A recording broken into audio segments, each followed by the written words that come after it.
Welcome back to MJB talks. ఈరోజు మనం మాట్లాడుకునే టాపిక్ ఏంటంటే అంతం.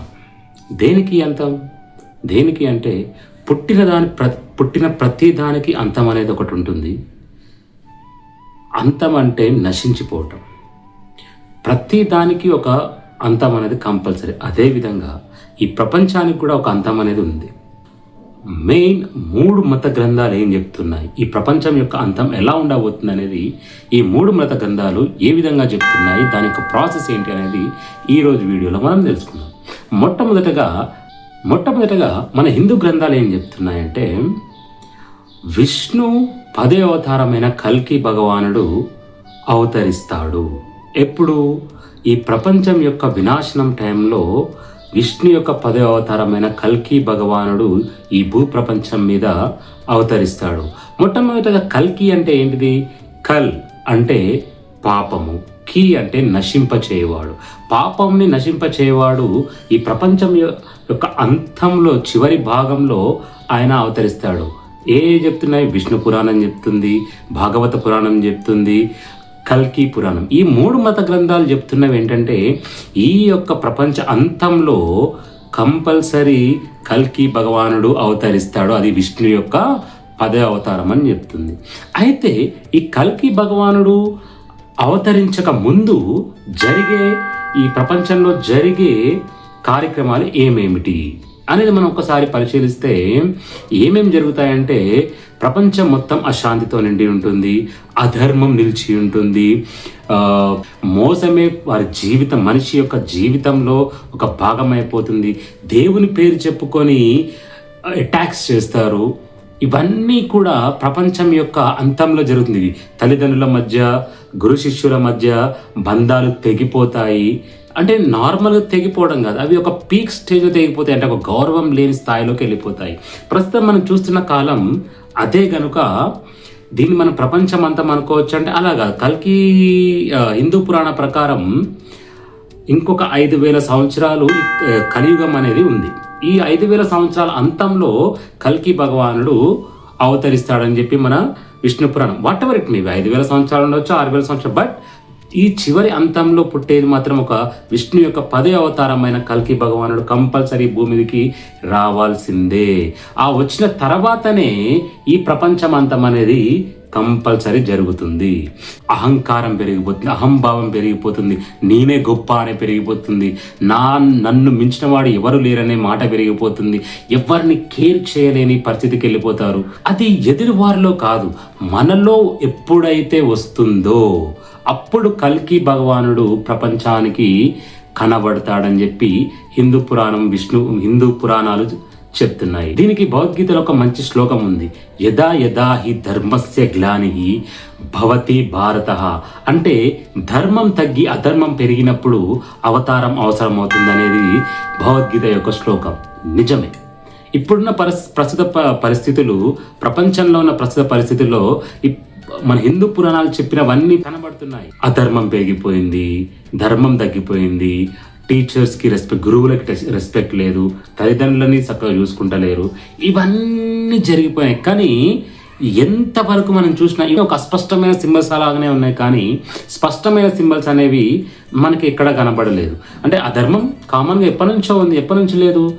ధర్మం తగ్గిపోతుంది, గురువులకి రెస్పెక్ట్ లేదు, మనలో ప్రతి ఒక్కరికి డబ్బే ఇంపార్టెంట్ పెరిగిపోతుంది, రిలేషన్స్ లేవు, ప్రతి ఒక్కరు తన యొక్క ఓన్ బిజినెస్ పక్కవాడి గురించి పట్టించుకునే సిచ్యువేషన్స్ లేవు. ఇవన్నీ జరుగుతున్నాయి. కానీ పురాణాల ప్రకారం ఏంటంటే ఇంకొక 5000 సంవత్సరాల టైం ఉంది. ఇప్పటి నుంచి తెలుసుకుంటే, ఇప్పటి నుంచి చూసుకున్నా ఇంకొక 5000 సంవత్సరాల టైం ఉంది కల్కి భగవానుడు అవతరించడానికి.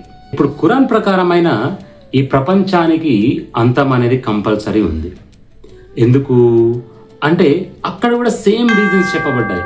అధర్మం పెరిగినప్పుడు, మనిషిలో ఒక అహంకారం పెరిగినప్పుడు, ఇవన్నీ ఉన్నాయి. కానీ ఖురాన్ ప్రకారం కూడా ఈ ప్రపంచం అనేది కంపల్సరీ అంతమవుతుంది. ఎందుకు? స్టార్ట్ ఉన్న దానికి అంతం అనేది కంపల్సరీ ఉండాల్సిందే. అది ఖురాన్ చెప్పినా, బైబిల్ చెప్పినా, భగవద్గీత పురాణాలు తీసుకున్నా జన్మించినది మరణించక తప్పదు. ప్రపంచం పుట్టింది, ప్రపంచం అంతమవుతుంది. ఓకేనా. కానీ ఖురాన్ ప్రకారం ఈ ప్రపంచం అనేది ఎలా అంతమవుతుంది అంటే, రెండో రాకడకి ముందు ఒకతను బయటికి రావాలి, that is the Jesus Christ. Jesus Christ ఎప్పుడైతే రెండోసారి అవతరిస్తాడో, అవతరించి ఆయన ఏం చేస్తాడు, పూజించాల్సింది నన్ను కాదు అల్లాహనే పూజించాలని చెప్పి ఖురాన్ ప్రకారం, ఇస్ నాట్ బైబిల్, ఖురాన్ ప్రకారం ఆయన చెప్తాడు. ఓకే, ఆ టైంలో జరిగే సిచ్యువేషన్స్ ఏంటంటే సేమ్ ఇప్పటి వరకు మనం ఏమేమి డిస్కషన్ చేసుకున్నామో, అధర్మం పెరిగిపోతుంది, అశాంతి పెరిగిపోతుంది, ప్రజల్లో ప్రేమానురాగాలు తగ్గిపోతాయి, గురువుల మీద భక్తి తగ్గిపోతుంది, తల్లిదండ్రుల మీద భక్తి తగ్గిపోతుంది. కానీ వీరు నమ్మేది ఏంటంటే, ఇవెప్పుడైతే తగ్గిపోతుందో చేసిన ప్రతి పనికి మనం దేవుని దగ్గర లెక్క చెప్పాలి. ఆ లెక్క ప్రకారం మనకి మంచైనను చెడైనను దానికి తగ్గట్టు ప్రతిఫలాలు వస్తాయి. కానీ ఖురాన్ అండ్ హదీస్ ప్రకారం ఏంటంటే, ప్రపంచం అంతానికి ముందు యుద్ధాలు అనేది కంపల్సరీ జరుగుతుంది. యుద్ధాలు జరుగుతాయి. ఆ యుద్ధాల్లో ముస్లిం ప్రవక్తలు మళ్ళా ఇద్దరు వస్తారు, వారు చనిపోతారు. ఇవన్నీ చెప్పబడ్డాయి. కానీ ఇవి కూడా పర్టికులర్ అస్పష్టంగానే చెప్పబడ్డాయి. ఎక్కడ కూడా ఏది పర్టికులర్ జరుగుతుంది, ఏ సిచ్యువేషన్స్ జరుగుతున్నాయి అనేది ఖురాన్ ప్రకారం కూడా చెప్పబడింది. కానీ అంత పర్టికులర్ క్లియర్గా అనేది అయితే లేదు. సో కానీ ఒప్పుకున్నది ఏంటంటే, ప్రపంచానికి అంతం అనేది కంపల్సరీ ఉంది అనేది ఖురాన్ కూడా ఒప్పుకుంది, బైబిల్ ఒప్పుకుంది, భగవద్గీత, ఖురాన్. ఇప్పటివరకు మనం బైబిల్లో ఏం చెప్పబడింది మనం డిస్కస్ చేయలేదు, కానీ ఖురాన్ అయితే ఒప్పుకుంది. సో ఈ రెండు ప్రకారం, హిందూ పురాణాల ప్రకారం, ఖురాన్ ప్రకారం ఏంటంటే, ఈ ప్రపంచానికి అంతముందే ముందు ఏం జరుగుతుందంటే, ప్రజలందరూ అశాంతితో ఉంటారు, ప్రజలందరూ అధర్మం వైపు వెళ్తారు, ప్రజలందరూ గురువులకు రెస్పెక్ట్ ఇవ్వరు, ప్రజలందరూ తల్లిదండ్రులకు రెస్పెక్ట్ ఇవ్వరు, ప్రజలందరూ లంచానికి అలవాటు పడతారు, ప్రజలందరూ వారి యొక్క సుఖాలకు అలవాటు పడతారు, ఏ యొక్క సెంటిమెంట్స్ లేకుండా ఉంటారు, డబ్బుకి ప్రాధాన్యత ఇస్తారు, దేవుని పేరు పెట్టి మోసం చేస్తారు, దేవుని పేరు మీద హత్యలు చేస్తారు. ఇవన్నీ జరుగుతాయి ప్రపంచాంతానికి ముందు. ఇప్పుడు మనం ఏదైతే చూస్తున్నామో అవన్నీ చెప్పబడ్డాయి. ఓకేనా. ఇవన్నీ జరిగే కాలమే అంతానికి దగ్గరగా ఉంటే, ఈ ప్రపంచం అంతమయ్యే దగ్గరకు ఉన్నాము. అండ్ రేట్స్ అన్నీ పెరిగిపోతాయి. అంటే రేట్స్ ఇన్ ద సెన్స్ మనం కొనే ఉప్పులు, పప్పులు, ఇవన్నీ రేట్స్ అన్నీ పెరిగిపోతాయి. సో ఇవన్నీ కూడా ప్రపంచం యొక్క అంతంలో జరిగే కార్యక్రమాలు. ఇప్పుడు మనం బైబిల్ ప్రకారం చూసుకుంటే, బైబిల్లో చాలా స్పష్టమైన ప్రపంచం యొక్క అంతం ఎలా ఉంటుందో చాలా స్పష్టంగా ఇచ్చారండి. ప్రపంచం యొక్క అంతంలో ఏం జరుగుతుంది అంటే, ప్రపంచం యొక్క అంతంలో ఇప్పుడు చెప్పబడ్డాయన్నీ కామన్, అశాంతి, ఇవన్నీ కామన్గా ఉంటాయి. కానీ వాటికంటే ముఖ్యంగా జీసస్ క్రైస్ట్ చెప్పారు. చూసుకుంటే ఒక 5-6 గ్రంథాలే ప్రపంచం యొక్క అంతం ఎలా ఉండబోతుంది. ఎహెస్కేలు, దానియేలు, ప్రకటన గ్రంథము, తర్వాత మధ్యలో ప్రవక్తలు చెప్పారు, యేసుక్రీస్తు ప్రభువు వారు చెప్పారు ఈ ప్రపంచం యొక్క అంతం ఎలా ఉండబోతుంది అనేసి. సో ఇవన్నీ క్రోడీకరించి చెప్తే, చదివితేనే మనం ఈ ప్రపంచం యొక్క అంతం ఎలా ఉండబోతుందో మనకు తెలుస్తుంది. ఇవన్నీ క్రోడీకరించి చూస్తే ఏంటంటే, ప్రపంచంలో మొట్టమొదటిగా జరిగే సిచ్యువేషన్స్ యుద్ధాలు జరుగుతాయి. యుద్ధాలంటే అన్ని యుద్ధాల గురించి మనం వింటాము, కానీ మెయిన్గా ఇప్పుడు జరుగుతుందే ఇజ్రాయెల్ అండ్ ఇరాన్ యుద్ధం, అలాంటివి జరుగుతాయి. మెయిన్ సెంట్రల్ ఏషియా, మధ్య ఆసియాలో జరిగే యుద్ధాల మధ్య ప్రతి క్రైస్తవుడు దాని మీద ఫోకస్తో ఉంటాడు. ఎందుకు అంటే, అక్కడ జరిగే యుద్ధాలతోని ప్రపంచం యొక్క అంతం అనేది దాగి ఉంది. ఎవరైతే దాని గురించి పట్టించుకోరో, మధ్యాసియాలో జరుగుతున్న యుద్ధాల గురించి పట్టించుకోరో, వాడికి మాత్రం ఈ ప్రపంచం అంతం ఎలా ఉంటుందో తెలియదు. ప్రతి క్రైస్తవుడు దాన్ని ఫాలో అవుతాడు. ప్రతి క్రైస్తవుడు దాని గురించి ఒక మైండ్లో మధ్యాసియాలో ఏం జరుగుతుంది అనేది కంపల్సరీ కనిపెట్టుకొని ఉంటాడు. ఎందుకు?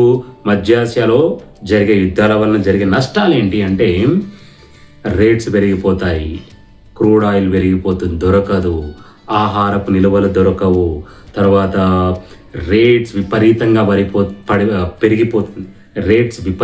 పెరిగిపోతాయి, కంప్లీట్ యుద్ధాలు జరుగుతాయి. దానికంటే ముందు వెరీ ఇంపార్టెంట్, అమెరికా నాశనం అయిపోతుంది, ఇజ్రాయెల్ ఒంటరిదైపోతుంది, ఏకప్రభుత్వం అనేది వస్తుంది. ఏకప్రభుత్వం అంటే ప్రపంచం మొత్తం పాలించేవాడు కంపల్సరీ వస్తాడు. వాడే అబద్ధ క్రీస్తు. వాడు ఎప్పుడు వస్తాడు అంటే ఈ 10 రాజ్యాలు ఉన్నాయి. 10 రాజ్యాలు ఎప్పుడైతే ఇజ్రాయెల్ మీద ఒకేసారి అటాక్ చేస్తాయో, రోమా, ఇరాన్, ఇరాక్, జపాన్, ఇవన్నీ ఇలాంటి 10 రాజ్యాలు కలిపి ఎప్పుడైతే ఇజ్రాయెల్ ఒంటరిగా ఉన్నప్పుడు, ఒంటరిగా ఇన్ ద సెన్స్ నన్ను ఎవడు కొట్టలేడు, నన్ను ఎవడు ఎదిరించలేడు అనే మైండ్లో ఇజ్రాయెల్ ఎప్పుడైతే అనుకుంటుందో ఆ టైంలో రష్యా ప్రభుత్వం అనేది ఇజ్రాయెల్ మీద అటాక్ చేస్తుంది. ఆ యుద్ధం కోసం ప్రతి క్రైస్తవుడు ఎదురు చూస్తున్నాడు. ఎందుకంటే ఆ యుద్ధం జరిగినప్పుడు, ఆ యుద్ధం జరిగిన తర్వాత ఒకడు బయలుపడతాడు, వాడే అబద్ధ క్రీస్తు. ఎప్పుడైతే అబద్ధ క్రీస్తు వస్తాడో అక్క నుంచి 7 సంవత్సరాలు యేసుక్రీస్తు రెండవ రాకడ, అక్క నుంచి 1000 ఏళ్ల పరిపాలన తర్వాత భూమి అంతం, నూతన భూమి, నూతన సృష్టి జరుగుతుంది. సో దీనికంటే ముందు జరిగేది ఏంటంటే రూపాయి విలువ పడిపోతుంది, ఒకే కరెన్సీ వస్తుంది. అంటే ప్రపంచం మొత్తం వాడు కరెన్సీని వాడు మెయింటైన్ చేస్తాడు. ప్రపంచంలో ఉన్న మతాలన్నీ అబాలిష్ చేస్తాడు. ప్రపంచంలో ఉన్న దేవుళ్ళందరినీ అబాలిష్ చేస్తాడు. నేనే దేవుణ్ణి అంటాడు అబద్ధ క్రీస్తు. ఇవన్నీ జరుగుతాయి. ప్రపంచం దాన్ని ఫాలో అవుతుంది. వాడు తీసుకొచ్చే ఏకైక ముద్ర ఒకటి ఉంది, 666 అనే ముద్ర. కుడి చేయి మీద కానీ నుదటి మీద కానీ వాడు వేస్తాడు.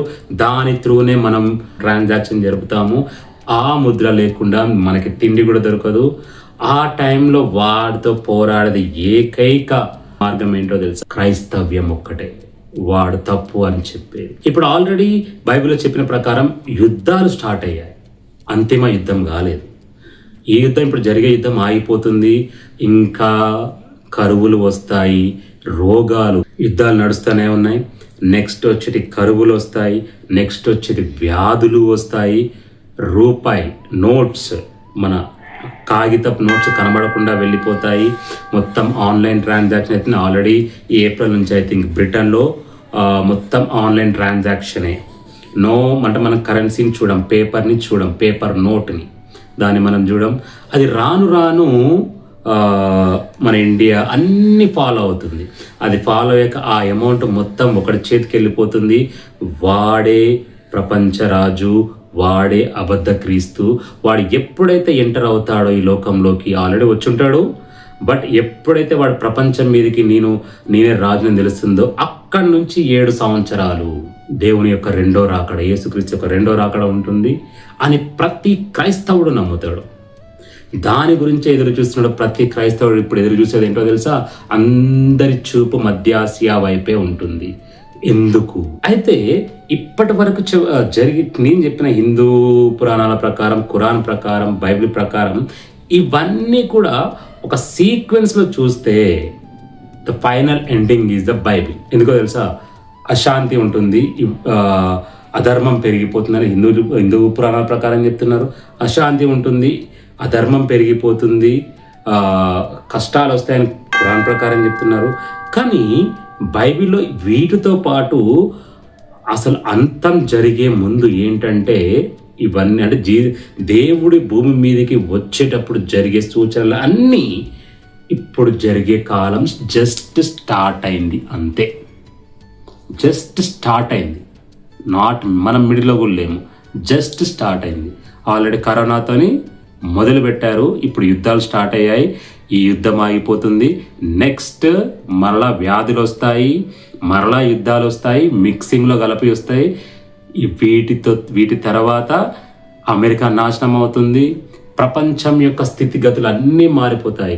యాక్చువల్లీ మీరు ఆలోచిస్తే కరోనా తర్వాత మనం ఎంత టెక్నాలజీలో ఎక్కామో ప్రపంచం అంత దిగజారిపోయింది. అయితే ఇంకోటి బైబిల్ ప్రకారం నేను ఆల్రెడీ చెప్పాను, ఎవరైతే 666 ముద్ర వేయించుకుంటారో వారికి మాత్రమే ఫుడ్ దొరుకుతుందని కూడా చెప్పాను కదా. కాకపోతే బైబిల్ ప్రకారం ఇంకోటి ఉంది, ఏంటో తెలుసా? ఎవరైతే ఆ ముద్రను వేయించుకుంటారో వారిని దేవుడు తిరస్కరిస్తాడు, వారందరిని నరకంలో పడవేస్తాడు అని బైబిల్ చెప్తుంది.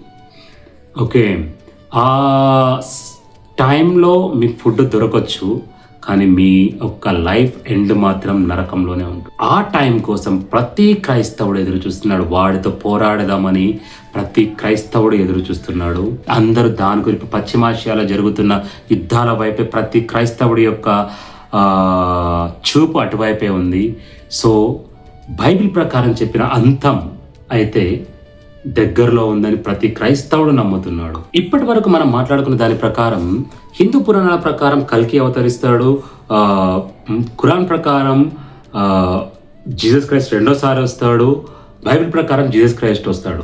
అయితే కల్కికున్న మరొక పేరేంటో తెలుసా? వీరభోగ వసంతరాయుడు. ఏంటండి?